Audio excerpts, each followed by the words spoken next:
My mother always warned me that my best friend's father was a monster. When I uncovered the truth, I told her, but she tried to shut me up and move us away. So, I kept digging even deeper and uncovered the most disturbing secret that I'll never forget. Hook, can you imagine everyone in your town, every single adult, believing a monstrous lie? A lie so cruel, it destroyed an innocent family and turned a whole community against them. What if you were the only one who saw the truth? And what if fighting for it meant going to war with everyone you knew, even your own mother?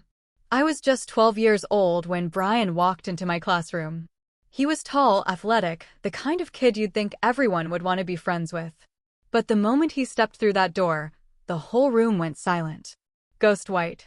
Even Mrs. Squelch, our teacher, paled. I was completely out of the loop. I didn't know why everyone was acting so weird.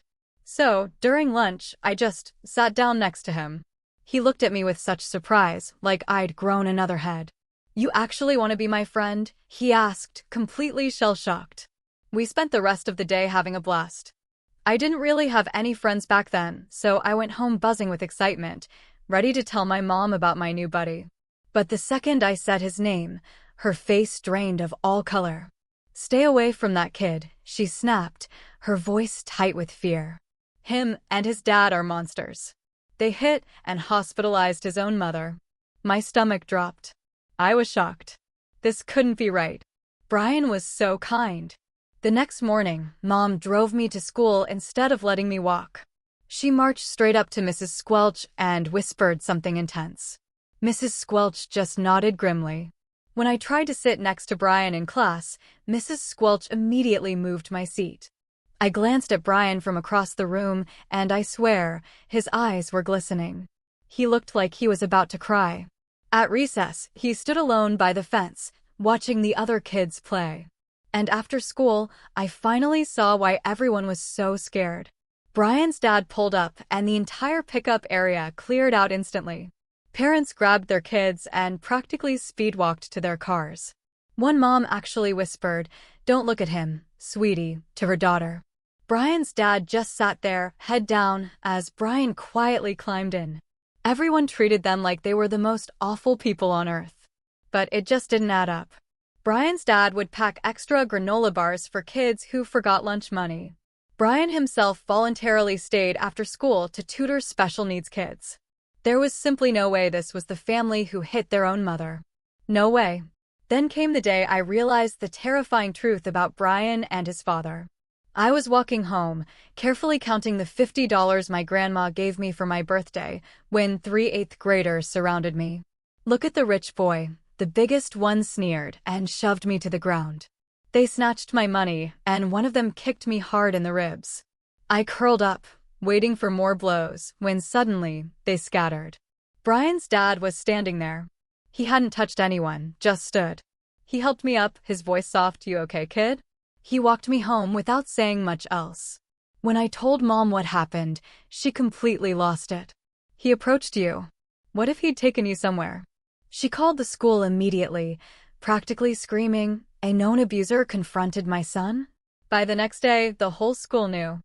The principal sent out an email banning Brian's dad from school property. Parents shared it on Facebook, calling him a predator, a monster lurking around children. At school, Brian looked utterly destroyed. He sat with his head on his desk most of the day.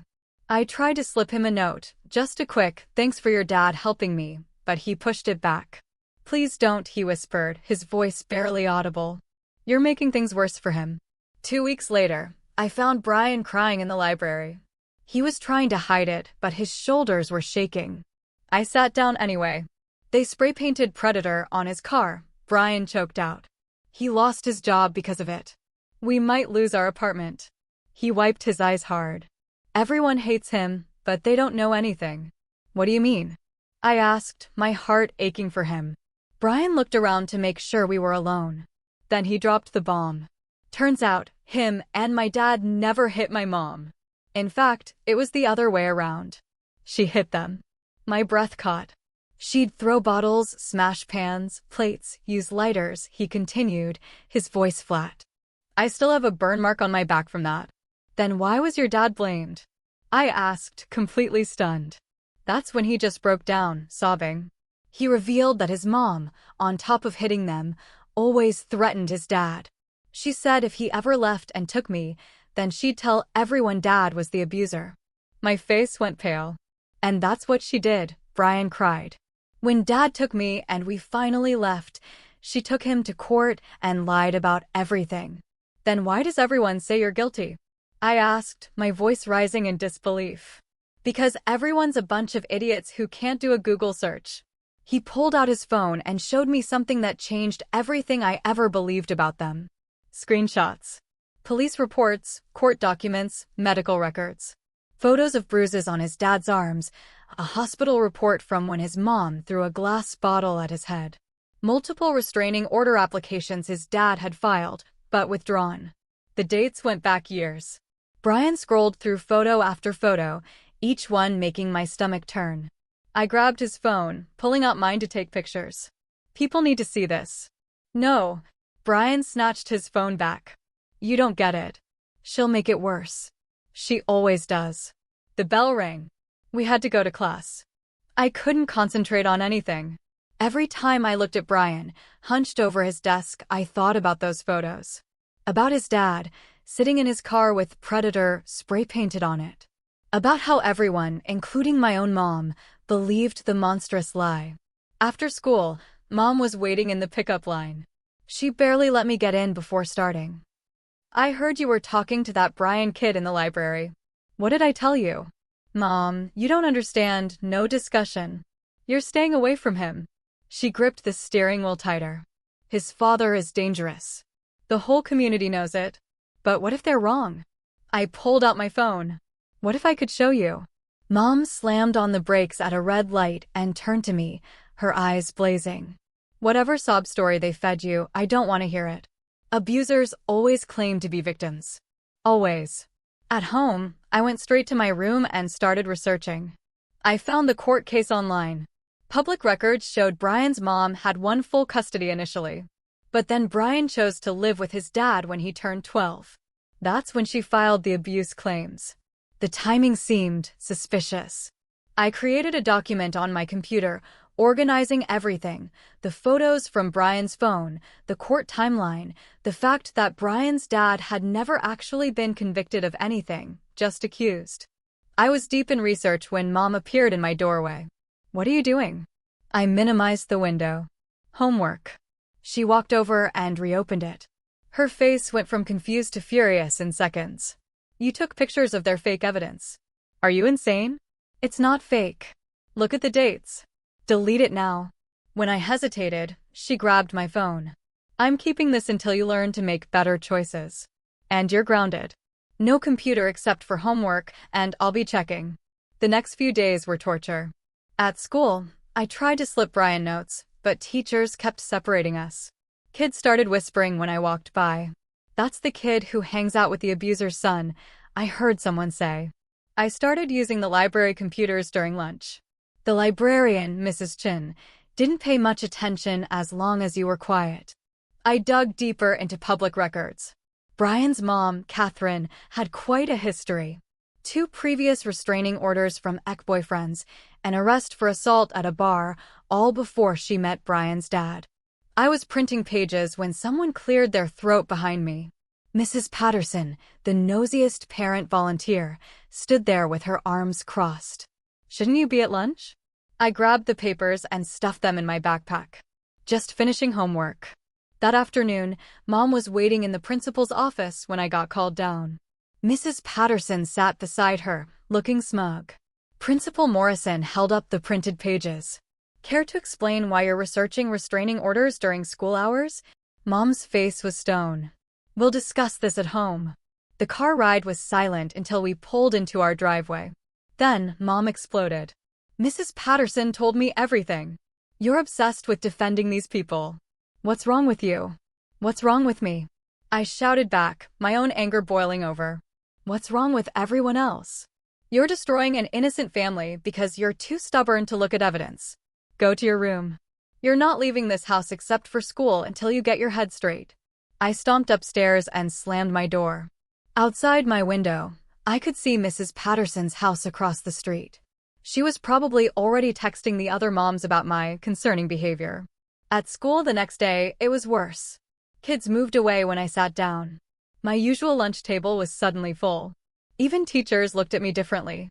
Brian caught my eye in the hallway and mouthed, "I'm sorry." I ate lunch alone in the bathroom stall, planning my next move. Mom had taken my phone and restricted my computer access, but she couldn't stop me from using school resources. I just had to be smarter about it. Over the next week, I developed a routine. I'd volunteer to help teachers after school, then use their computers when they stepped out. I found more about Catherine. She'd been fired from 3 jobs for interpersonal conflicts. Her social media, before it went private, was full of rants about ex-boyfriends who'd wronged her. Brian started leaving me notes in library books, small updates about his dad. Lost another job interview when they Googled him. Landlord wants us out by end of month. Dad won't eat. Says food should go to me. Each note made me angrier. I started writing everything down in a notebook I kept hidden in my locker. Evidence, dates, connections. I was building a case. Then Mom found out about the after-school computer use. Mrs. Patterson's daughter had seen me and reported back. Mom showed up at school furious. "I've had enough," she told Principal Morrison. "I'm concerned about the influence this family has on my son. He's lying, sneaking around, obsessing over them." Principal Morrison nodded gravely. "We've noticed changes in his behavior, too. I want assurance that my son will have no contact with Brian at school. We'll do our best to monitor the situation." They moved my classes so I wouldn't see Brian. They assigned me a different lunch period. A guidance counselor started pulling me out of class for check-ins, where she'd ask how I was feeling and if I wanted to talk about my recent choices. But they couldn't stop me from thinking, from planning, from knowing that somewhere in town, Brian and his dad were suffering because everyone chose comfortable lies over uncomfortable truth. One day, I saw Brian's dad at the grocery store. He was buying the cheapest bread and a jar of peanut butter. His clothes hung loose like he'd lost weight. When he saw me, he quickly looked away and headed for checkout. I followed him outside. "Mr. Davidson?" He stopped but didn't turn around. "You shouldn't talk to me. It'll make things worse for you. I know the truth." Brian showed me. His shoulders sagged. "The truth doesn't matter when no one wants to hear it. I want to help." He finally turned. His eyes were red-rimmed, exhausted. "You're a good kid, but stay away from us for your own sake." He drove off, Predator still faintly visible under a layer of cheap paint. That night, Mom came to my room with her laptop. "I want to show you something." She pulled up the parent Facebook group. Post after post about Brian's dad. Saw him lurking near the playground. He followed my daughter in the store. "Why isn't he in jail yet?" "These are lies," I said, my voice shaking. "He's just existing, and they're making it sound criminal. 300 parents can't all be wrong." Mom closed the laptop. "I'm trying to protect you. This man is manipulating you through his son. You're the one being manipulated. By gossip and fear." "Enough." Mom stood up. "I've made appointments with a therapist. Someone who specializes in children who've been influenced by dangerous individuals." My blood ran cold. "You think I'm brainwashed?" "I think you're confused, and I'm going to fix this." She left me alone with my rage. They were building walls around me, trying to force me to abandon Brian and his dad. But walls had never stopped me before. Late that night, I heard Mom on the phone. "Yes, I'm very concerned. He's obsessed with proving their innocence, taking pictures of supposed evidence. I think they've really gotten into his head." I recognized the careful tone. She was building her own case, making me sound unstable. Obsessed, manipulated, the same playbook Catherine had used against Brian's dad. I stared at my ceiling, thinking. Everyone believed the story because it was easier than questioning it. Because a mother's tears in court were more compelling than a father's quiet denials. Because once the narrative was set, changing it meant admitting you'd been wrong. And nobody wanted to admit they'd helped destroy an innocent family. But I had time. I had determination. And most importantly, I had the truth. They could take my phone, restrict my computer, separate me from Brian at school. They could whisper about me, isolate me, even send me to therapy. But they couldn't change what I knew. Brian's dad was innocent. Brian was suffering. And somehow, I was going to prove it to everyone, even if it meant becoming a pariah myself. Even if it meant fighting my own mother. Even if the whole town turned against me. Because sometimes, the truth is worth becoming the villain in everyone else's story. The next morning, I woke up with a plan. It was risky, probably stupid, and would definitely get me in more trouble. But Brian's latest note had said they had 2 weeks before eviction. 2 weeks to change everything. 2 weeks to expose Catherine's lies. 2 weeks to save my friend's family. I got dressed for school, kissed Mom goodbye like nothing was wrong, and mentally prepared for war. They thought they'd broken me with isolation and therapy threats. They had no idea what I was capable of when I knew I was right. The therapy appointment was scheduled for Thursday. 3 days to work with. I walked into school that morning with my notebook tucked under my shirt, knowing Mrs. Patterson's daughter would be watching my every move. During first period, I asked to use the bathroom and instead slipped into the computer lab. The room was empty except for a 7th grader working on a project. I logged into a terminal in the corner and pulled up Catherine's social media profiles using a fake account I'd created weeks ago. Her posts from 3 years ago painted a different picture than the grieving mother everyone saw now.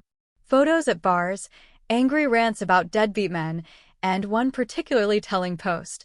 Some people just need to learn their lesson the hard way. I always get what I want in the end. I screenshotted everything and emailed it to a new account before the bell rang. As I headed back to class, I noticed Brian wasn't in his usual spot. His desk sat empty. At lunch, I found his note in our usual book. Dad collapsed yesterday, not eating enough. Hospital won't admit him. No insurance. We're sleeping in the car now. My hands shook as I read it. They were living in their car while Catherine probably sat comfortable in the house Brian's dad had paid for. I had to move faster. After school, I told Mom I was staying for math tutoring. She'd verify with the teacher later, but that gave me an hour. I ran to the public library 6 blocks away.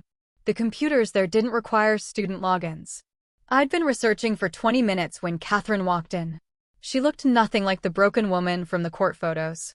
Designer clothes, fresh manicure, confident stride.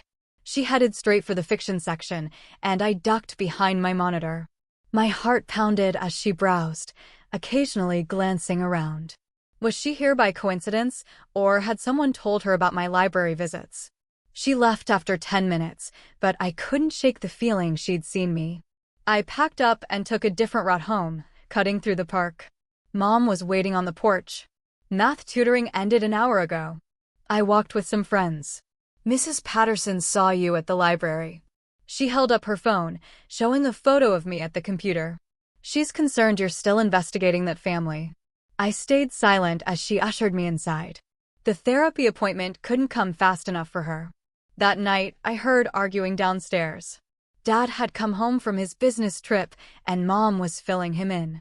He's obsessed, Tom, taking pictures of documents, researching the mother, defending them constantly. Maybe we should hear him out, Dad said quietly. What if there's more to the story? Not you too. Mom's voice rose. That man is dangerous. The whole community knows it. The whole community has been wrong before, Dad replied. Their argument continued. But I had hope. Dad had always been more logical, less swayed by gossip. Maybe I could convince him. The next morning, Brian wasn't at school again.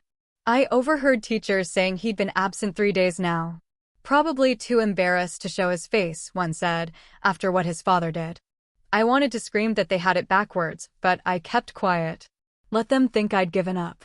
During library time, I found a note in our book, but it wasn't Brian's handwriting. Stop digging or your friend pays the price. Catherine knew. She knew I was investigating her. My hands trembled as I pocketed the note. This was escalating beyond parent drama and school gossip. After school, I convinced Dad to drive me past Brian's old apartment. The car wasn't in the parking lot. We checked 3 other lots before I spotted it behind a grocery store. Brian's dad was slumped in the driver's seat, and Brian was curled up in the back. Dad, please, I begged. Look at them. Does that look like a dangerous man to you? Dad stared for a long moment. Get back in the car. But instead of driving home, he pulled into the grocery store. He bought 2 bags of groceries and a hot rotisserie chicken. Stay here, he told me. I watched him approach their car and knock gently on the window. Brian's dad jerked awake, fear flashing across his face, but Dad just held up the bags. They talked for a few minutes, Brian's dad shaking his head repeatedly. Finally, Dad left the groceries on their hood and walked back. He wouldn't take them at first, Dad said as we drove away. Said he didn't want charity. I told him it wasn't charity, just one father helping another. That night, Dad and Mom had another argument, but this time I heard Dad say, "What if we're wrong, Janet? What if we're destroying an innocent family?" Thursday came too fast. The therapist's office smelled like vanilla candles and had inspirational posters on every wall. Dr. Reeves looked exactly like I'd expected, wire-rimmed glasses, sympathetic smile, notebook ready. "Your mother tells me you've been defending a classmate whose father has a concerning history," she began. I chose my words carefully. "I've seen evidence that the story everyone believes might not be true. Sometimes when we care about someone, we want to believe the best about them," she said gently. "But that can blind us to red flags. What if the red flags are pointing at the wrong person?" We went in circles for an hour. She'd suggest I was being manipulated. I'd counter with facts. She'd talk about trusting community judgment. I'd point out communities have been wrong before. By the end, she looked frustrated. "I'd like to see you weekly," she told Mom. "He's showing signs of oppositional defiance." Great. Now I had a label. Friday morning, I found Brian at school. He looked terrible. Unwashed clothes, hollow eyes, hands shaking slightly. "You okay?" I whispered as I passed. He shook his head minutely. "She called Dad yesterday. Said she'd drop the restraining order if we came back. Dad said no. She got angry."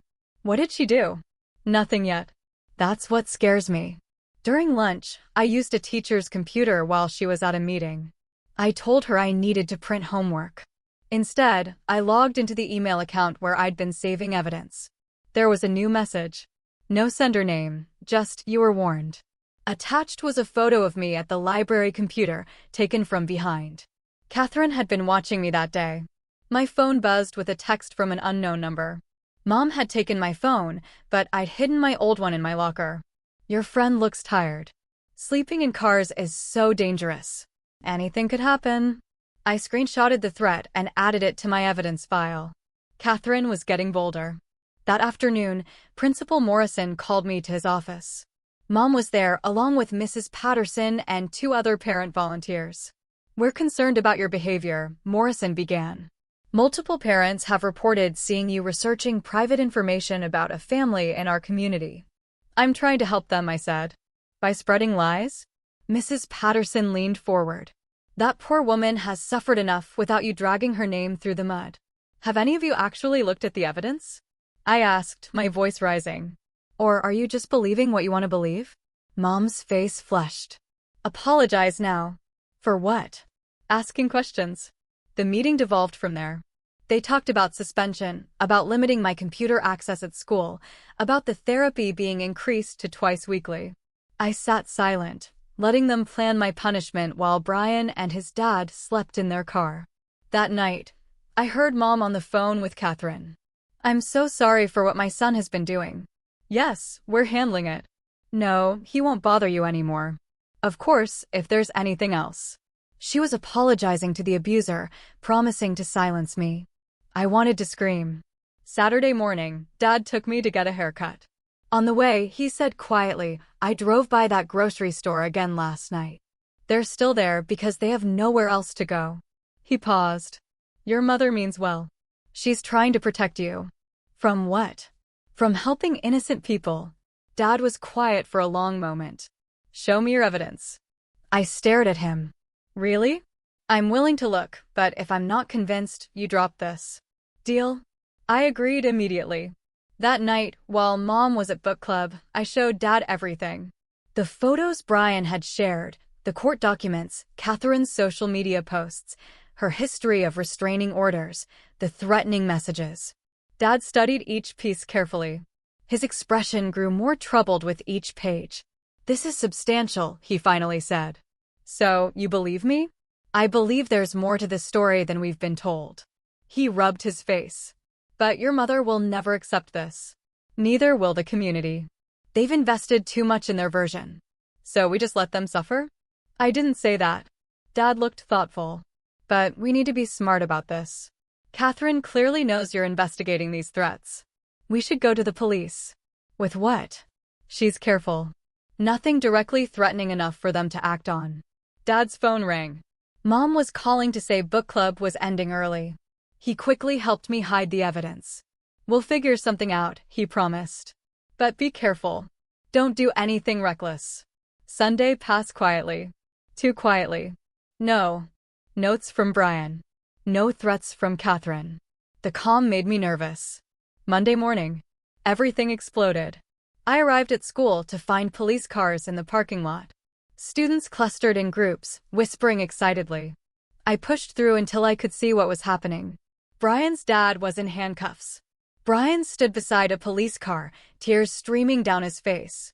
Catherine was there, too, holding a bloody tissue to her nose, talking animatedly to an officer. He attacked me, she was saying. I just wanted to talk about our son, and he went crazy. I knew immediately what had happened.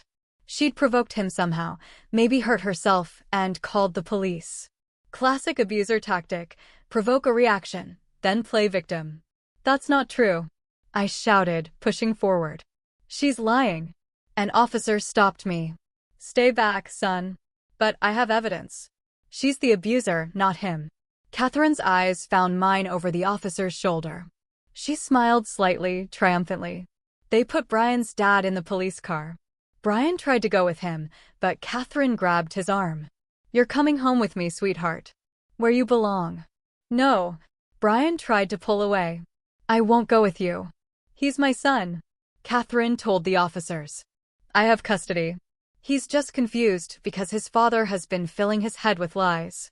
They made Brian go with her. I watched helplessly as she led him to her car, her grip tight on his arm. He looked back at me, terrified. At home, I told Dad everything. He immediately called a lawyer friend, but the news wasn't good. With Catherine's new accusation, Brian's dad would likely be held at least overnight. And with existing custody orders, Catherine had every right to take Brian. We need those threats she sent, Dad said. They show she's been planning this. But when I checked my hidden phone, the messages were gone. Somehow she'd remotely deleted them. I still had the screenshots on my email, but would anyone believe they were real? That night, I lay awake thinking about Brian in that house with her. Was she hurting him? Was he okay? Tuesday morning, Brian wasn't at school. I overheard teachers saying Catherine had called to say he was traumatized and needed time to readjust. I knew better. She was keeping him prisoner. During lunch, I snuck out. I know I'd promised Dad not to be reckless, but I couldn't leave Brian there. I ran the 8 blocks to Catherine's house. The curtains were drawn, but I could hear shouting inside. Then a crash. Then Brian's voice, high and scared. Please, Mom. I'm sorry. I called 911 for my hidden phone. I think someone's being hurt at 438 Maple Street. I can hear screaming and things breaking. I waited behind a tree until the police arrived. They knocked and Catherine answered, looking perfectly composed. Officers, is something wrong? We received a call about a disturbance. Oh, that must have been the TV. I was watching an action movie. Sorry if it was too loud. They bought it. They actually bought it. I wanted to scream that Brian was in there, probably hurt, but I knew they'd just call my parents. After they left, Catherine stepped onto her porch and looked directly at where I was hiding. I know you're there, she called sweetly. Brian wants to tell you something. Brian appeared in the doorway. Even from a distance, I could see the red mark on his cheek. Stop trying to help, he said woodenly. You're making everything worse. Just leave us alone. Catherine's hand was on his shoulder, squeezing. He was reading from a script. I ran back to school, arriving just as lunch ended. My teacher marked me tardy, but I didn't care. I had to do something. That afternoon, I made a decision. If the adults wouldn't listen to evidence, maybe they'd listen to Brian himself. I started recording videos on my hidden phone, documenting everything, the dates, the timeline, the threats I'd screenshotted before they were deleted. My name is narrator's name, I began, and I'm about to tell you the truth about Catherine Davidson. I uploaded it to YouTube that night, then shared the link anonymously in the parent Facebook group. Within an hour, it had 50 views, then 100. Then Mom burst into my room. "What have you done?" The video was already being discussed in the group. Some parents were calling me a liar, but others were asking questions. Why would a 12-year-old make this up? What did he have to gain? "You're grounded indefinitely," Mom said. "No school, no leaving the house, nothing until you take that video down." "Excuse me," I said. "No. Ground me forever if you want, but that video stays up." Dad appeared in the doorway. "Janet, have you watched it?" "I don't need to watch lies about that poor woman."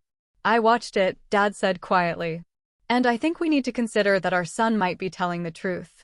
They argued for an hour. Mom accused Dad of enabling my delusions. Dad pointed out the evidence I presented. Finally, Mom stormed out, saying she was staying at her sister's until this family came to its senses. Wednesday morning, the video had 2,000 views. Comments poured in. Some people called me a brat, but others shared their own stories of false accusations, of how hard it was for male abuse victims to be believed. Then, Catherine struck back. A new video appeared on the parent Facebook page. Security footage from a store showing me stalking her at the library. Another of me lurking outside her house. She'd edited them to remove context, making me look obsessed and dangerous. "This disturbed child has been harassing my family," her post read. "His father should be investigated for encouraging this behavior. I fear for my safety and my son's." The tide turned against us immediately. Parents demanded action. Some called for Dad to be fired from his job for enabling stalking. Others wanted me institutionalized. Principal Morrison called Dad. I was suspended indefinitely, pending a psychological evaluation. The therapy appointments were now mandatory, not optional. But something unexpected happened. Brian's dad's lawyer saw my video. He called Dad that afternoon. "Your son's video is the first real help we've gotten," he said. "Would he testify about what he's witnessed?" "He's 12, Dad said. And the community has already turned against him." "I understand," the lawyer replied, "but that video is making people outside your community ask questions. Sometimes that's all it takes, one crack in the narrative." That night, I couldn't sleep. Brian was still trapped with Catherine. His dad was still in jail, and now my family was falling apart, too. But that video was still up, still spreading. Maybe it would reach someone who could help. Thursday brought a breakthrough from an unexpected source. A woman named Sarah commented on my video. "Catherine Davidson was my roommate in college. Everything this kid is saying tracks with what I saw. She put her ex-boyfriend in the hospital and convinced everyone he was the aggressor. I have photos." Sarah's comment included pictures from 20 years ago, Catherine with bruised knuckles, laughing about teaching him a lesson. Police reports where she was listed as the aggressor, but talked her way out of charges. I screenshotted everything before Catherine could get it removed. But Sarah did more than comment. She called the police department where Brian's dad was being held. She called local news stations. She called anyone who would listen. "I stayed quiet 20 years ago," she told a reporter. "I won't make that mistake again." By Friday, cracks were showing in Catherine's story. The security footage she'd posted was being questioned. Why was she filming a child? How did she have footage from multiple locations? It seemed more like stalking than being stalked. Brian's dad's lawyer used my video and Sarah's testimony to request an emergency custody hearing. A judge agreed to review the case Monday. But Catherine wasn't done. Friday afternoon, she called Dad's work claiming he'd threatened her. She had a recording, cleverly edited, from a voicemail he'd left asking her to let Brian return to school. Dad's boss called him in. There would be an investigation. In the meantime, Dad was suspended with pay. "I'm sorry," I told him that night. "I ruined everything." "No," Dad said firmly. "You stood up for the truth. That's never wrong. Even when it cost us." Mom still wasn't home. She texted Dad that she wouldn't return until I got help for my obsession. Our family was fractured, just like Brian's. Saturday, I spent the day refreshing the video stats. 50,000 views now. News outlets were picking it up. Local boy's video sparks debate about believing abuse victims, read one headline. The comment section was a battlefield. Catherine's supporters called me a monster. But more people were sharing their own stories, men who'd been abused and not believed, children who'd watched their fathers destroyed by false accusations. The narrative was shifting. Then Sarah posted again. This time she had video. Old camcorder footage from college of Catherine admitting she'd lied about her boyfriend. He was going to leave me, Catherine said in the grainy video. So I made sure nobody would believe him when he tried. The smoking gun. I downloaded it immediately, backed it up everywhere I could think of. This was the proof everyone needed. But Catherine made one last desperate play. Saturday night, she posted on Facebook that Brian had run away. My troubled son has been so brainwashed by his father's lies that he's fled our home. Please help me find him. Police issued an alert. The whole town was looking for Brian. Catherine played the desperate mother perfectly, even doing a tearful interview with local news. I knew better. Brian wouldn't run away. He had nowhere to go, which meant Catherine had done something with him. Hidden him somewhere to make her story believable. I called the police with my theory, but they dismissed me. The boy who made the video was not a credible source, they said. So, I did the only thing I could think of. I went live on social media. Brian Davidson didn't run away. I said to my phone camera, my voice shaking but firm. His mother is hiding him somewhere. She's done this before. Sarah's evidence proves it. Brian is in danger. Please, someone help find him. The live video spread faster than anything I'd posted before. People started sharing Brian's photo, but not with Catherine's narrative. They shared it with warnings. This boy may be held against his will by his mother. Tips poured in. Someone had seen Catherine's car at an abandoned property outside town. Another reported strange noises from a storage unit she rented. The police, faced with mounting public pressure, had to investigate. They found Brian locked in Catherine's storage unit with a sleeping bag and some water. She told him if he left, she'd call his father. The news broke Sunday morning. Catherine was arrested. Brian was safe, traumatized, but physically unharmed. The footage of police leading Catherine away in handcuffs while she screamed about a conspiracy was everywhere. But the real vindication came when they reviewed Brian's medical records with fresh eyes. The pattern was clear. Injuries consistent with abuse. All from before his parents separated, all from when he lived primarily with Catherine. Brian's dad was released immediately. The charges were dropped. The reunion video of Brian running into his father's arms went viral. The community that had condemned them was forced to confront an uncomfortable truth. They'd been wrong. They'd chosen comfortable lies over uncomfortable evidence. They'd nearly destroyed an innocent family because believing a mother's tears was easier than questioning the narrative. Some apologized. Principal Morrison personally called to lift my suspension and Brian's dad's school ban. Mrs. Patterson, surprisingly, showed up at our door with a casserole and tearful regret. But others doubled down, insisting Catherine was still the real victim, that we'd all been fooled. The parent Facebook group split into factions. Friendships ended. The community that had been so united in their hatred was now divided by truth. Mom came home. Sunday night. She stood in the doorway of my room for a long moment before speaking. I was wrong, she said simply. I was so focused on protecting you that I refused to see what was right in front of me. You were doing what you thought was right, I said. No, she shook her head. I was doing what was easy. Believing what everyone else believed because questioning it was too hard. Our family started healing slowly. The therapy sessions Dr. Reeves had insisted on became family sessions where we actually worked through what had happened. Brian and his dad found a new apartment with help from a GoFundMe that Sarah started. The same community that had shunned them now donated thousands to help them start over. At school, things were different. Some kids treated me like a hero. Others whispered that I was a troublemaker who destroyed a family. Brian and I ate lunch together, no longer caring what anyone thought. Thank you, he said one day, for not giving up, even when it cost you everything. You would have done the same for me, I replied. I don't know if I would have been brave enough, he admitted. To stand alone against everyone? To keep fighting when your own family turned against you? That took real courage. Catherine's trial was months away, but her reputation was destroyed. The truth had finally caught up with her carefully constructed lies. She'd lost her son, her freedom, and the sympathy she'd weaponized for so long. But the real victory wasn't her downfall. It was Brian's smile returning. It was his dad getting a new job without whispers following him.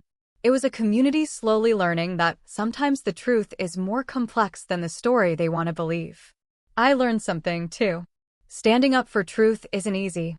It costs you friends, divides families, makes you question everything.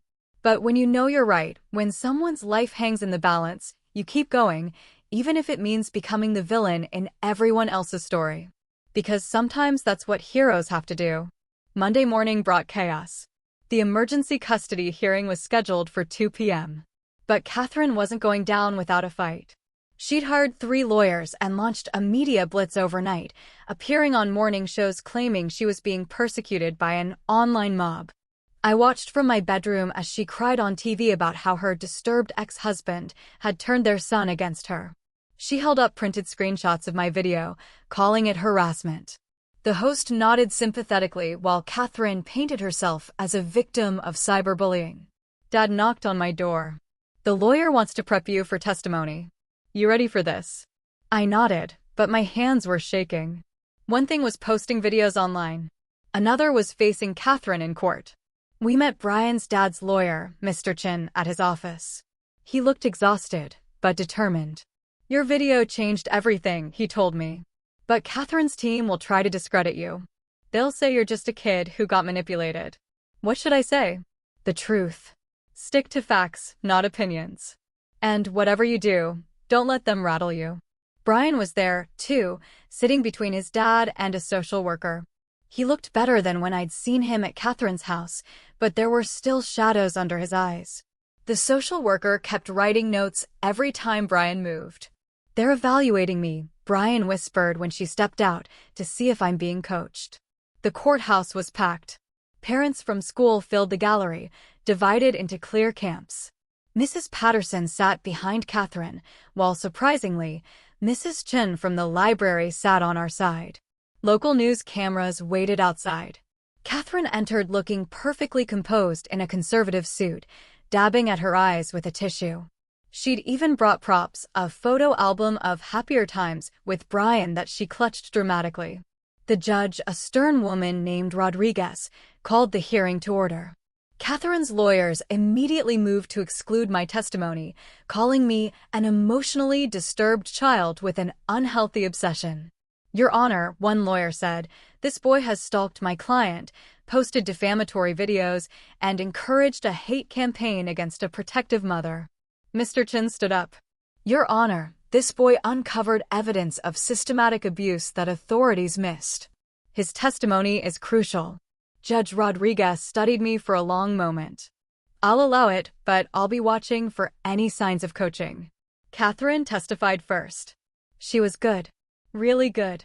She cried at all the right moments, her voice breaking as she described Brian's dad's violent temper and how she'd lived in fear for years. She showed photos of bruises, conveniently cropped to hide their age. "I only wanted to protect my son," she sobbed, "but his father poisoned him against me." Then came the cross-examination. Mr. Chin pulled up Sarah's video on a laptop. "Miss Davidson, do you recognize your own voice saying, 'I made sure nobody would believe him when he tried'?" Catherine's face went white. "That's taken out of context. I was young, dramatic." "Were you being dramatic when you locked your son in a storage unit?" "I was protecting him. He was going to run to his father." "By imprisoning him?" Catherine's lawyers objected repeatedly, but the damage was done. Her mask was slipping. Brian testified next. His voice was quiet but steady as he showed the judge his burn scars. Explained the pattern of abuse. Catherine kept trying to catch his eye, mouthing, "I love you," whenever the judge looked away. "She'd hurt us, then cry and say we made her do it," Brian said. "She'd say if we told anyone, they'd take me away forever." Then it was my turn. My legs felt like jelly as I took the stand. Catherine stared at me with pure hatred. Her lawyer attacked immediately. "Isn't it true you have no friends except Brian?" "I have friends. But Brian was your first real friend, wasn't he?" You'd do anything to keep that friendship. I remembered Mr. Chen's advice. Stick to facts. I saw evidence of abuse. I reported it. You mean you saw what Brian wanted you to see? You took photos without permission, stalked my client. I investigated the truth. You're 12 years old. What makes you qualified to investigate anything? I straightened up. Being 12 doesn't make me stupid. It just means adults think they can lie to me. Gasps rippled through the gallery. The lawyer's face reddened. Your Honor, this child's disrespect is dishonest. Judge Rodriguez interrupted. Continue, young man. I told them everything. The timeline, the evidence, Catherine's threats. Her lawyers kept objecting, but I stayed calm, factual. When they showed the stalking videos, I explained the context Catherine had edited out. She knew I was gathering evidence, so she gathered her own, I said. But she had to edit it because the truth didn't support her story. During a recess, Catherine cornered me in the hallway while Dad was in the bathroom. You little brat, she hissed.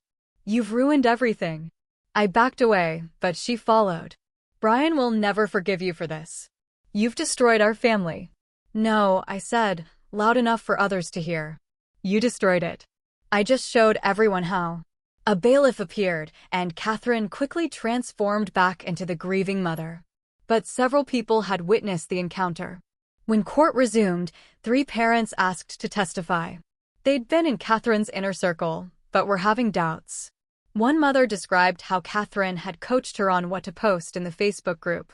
Another revealed Catherine had asked her to lie about seeing Brian's dad near the playground. I thought I was helping, the woman said, ashamed. She seemed so convincing. Catherine's lawyer scrambled, but more cracks appeared. The hospital records she'd submitted were analyzed by an expert who pointed out inconsistencies. The Bruce photos were examined and found to be years old, predating the separation. By 4 p.m., Catherine's story had completely unraveled. But she had one last card to play. Your Honor, she stood up, ignoring her lawyer's attempts to stop her. If you give Brian to his father, I'll kill myself. I can't live without my son. His blood will be on your hands. The courtroom erupted. Brian started crying. His dad tried to comfort him while Catherine wailed dramatically. Judge Rodriguez slammed her gavel. Miss Davidson, you've just made a threat of self-harm to manipulate this court. Bailiff, please escort Miss Davidson for psychiatric evaluation. No. Catherine lunged toward Brian, but officers restrained her. He's my son. You can't take him. As they dragged her out, she screamed at me. This is your fault. You did this. The judge called a recess to let everyone calm down. In the hallway, parents who'd supported Catherine looked shell-shocked. Mrs. Patterson approached me hesitantly. I owe you an apology, she said quietly. I was so sure. I mean, she's a mother. Mothers can be abusers, too, I said. She flinched, but nodded. I helped spread those lies about Brian's father. I don't know how to fix that. Start by telling the truth, I suggested. When court reconvened, Judge Rodriguez delivered her verdict. Emergency custody to Brian's dad, pending full review. Catherine would undergo psychiatric evaluation and supervised visits only if deemed safe. This court also recognizes the extraordinary courage of a young man who stood up for truth despite significant personal cost, she said, looking at me. Adults failed Brian Davidson. A 12-year-old didn't. Outside the courthouse, reporters swarmed. Dad shielded me, but I heard their questions. How does it feel to be a hero? What made you keep fighting? I wasn't a hero. I was just a kid who couldn't stand watching injustice. That night, our phone rang constantly. News outlets, talk shows, everyone wanted the story. Dad turned them all down. You've been through enough, he said. Mom sat with me on the couch. I'm proud of you, she said, her voice soft. And I'm sorry I didn't listen. You were trying to protect me from the wrong thing, she admitted. I was so afraid of the monster everyone described that I couldn't see the real monster hiding in plain sight. Tuesday, I went back to school. The hallways felt different. Kids stared, whispered, but not all of it was negative. Some nodded respectfully. Others still thought I was a troublemaker who destroyed a family. Brian was there too. We sat together at lunch, ignoring the stares. My dad got a job interview, he said. A company owner saw the news and said anyone who survived what he did deserves a chance. That's great. It's in another state, Brian added quietly. Dad thinks we need a fresh start. My heart sank. After everything, I was losing my best friend anyway. When if he gets it, next month, maybe. The rest of the week was surreal. Catherine made bail but was ordered to stay away from Brian and his dad. She immediately went on social media claiming she was being persecuted, but her support had evaporated. Even her lawyers quietly withdrew from the case. Principal Morrison held an assembly about rushing to judgment and the importance of evidence. He didn't mention Brian's family directly, but everyone knew. Some teachers who'd been coldest to Brian now went overboard being nice, which just made things awkward. Dad's boss called him back to work early, apologizing for the suspension. We had to investigate the complaint, he said, but it's clear now it was harassment. Our family slowly found its rhythm again. Mom and Dad were careful with each other, rebuilding trust. The therapy sessions Dr. Reeves had mandated became actually helpful when she understood the real situation. You showed remarkable moral courage, she told me.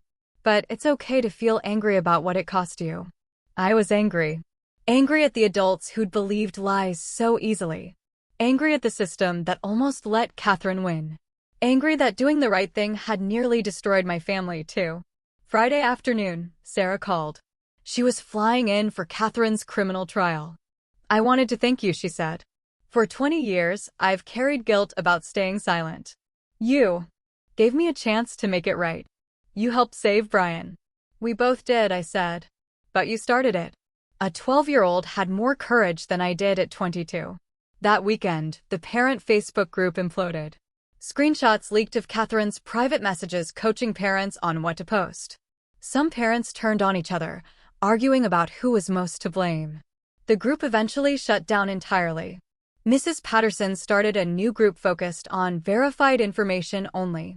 She asked me to help moderate it. I declined. I'd had enough of parent drama. Brian's dad got the job. They'd be moving to Oregon in 3 weeks. We spent every day after school together, trying to cram years of friendship into days. I'll visit, Brian promised. And there's video chat. It's not the same. No, he agreed. But it's better than me being trapped with her. Catherine's psychiatric evaluation revealed what everyone now knew. She had a pattern of manipulation and abuse going back decades. She was charged with false imprisonment, child abuse, and filing false reports. Her trial would take months. The Tuesday before Brian left, we sat in the park where everything had started, where his dad had saved me from bullies what felt like a lifetime ago. I never thanked you properly, Brian said. For everything. You don't need to thank me. Yes, I do. He pulled out a wrapped box. Dad and I got you something. Inside was a compass on a chain. Simple, elegant. So you always know the right direction, Brian explained. Even when everyone else is lost. I put it on immediately. It felt right. Their moving day came too fast. The whole neighborhood watched as they loaded the truck. Some had the decency to look ashamed. Others just stared. Brian's dad shook my hand. You saved our lives, he said simply. I'll never forget that. Take care of him, I said. Always. Brian hugged me tight. Best friends forever. Forever, I confirmed. I watched their truck disappear around the corner, the compass heavy against my chest. Mom put her arm around me. You did a good thing, she said. Even though it hurts now. That night, I sat at my computer and started typing. Not another video or exposé, just a simple post. Sometimes the truth costs everything. Sometimes you lose your best friend to save them. Sometimes being right feels worse than being wrong. But truth matters. Justice matters. And sometimes a 12-year-old has to remind adults of that. I posted it and closed my laptop. Tomorrow would bring new challenges, new fights, probably. Catherine's trial loomed. The community was still fractured. Some people would never forgive me for exposing their comfortable lies. But tonight, I held the compass and remembered Brian's smile in the courthouse when the judge said he was free. That made everything worth it. My phone buzzed. A message from Brian. Made it to Oregon. Dad smiling. Real smiling. Thank you. I smiled too. Real smiling. For the first time in months. So, what do you guys think? Have you ever had to fight for a truth no one wanted to believe? Or stood up for someone when it cost you everything? Tell me your stories in the comments below. I really want to hear them.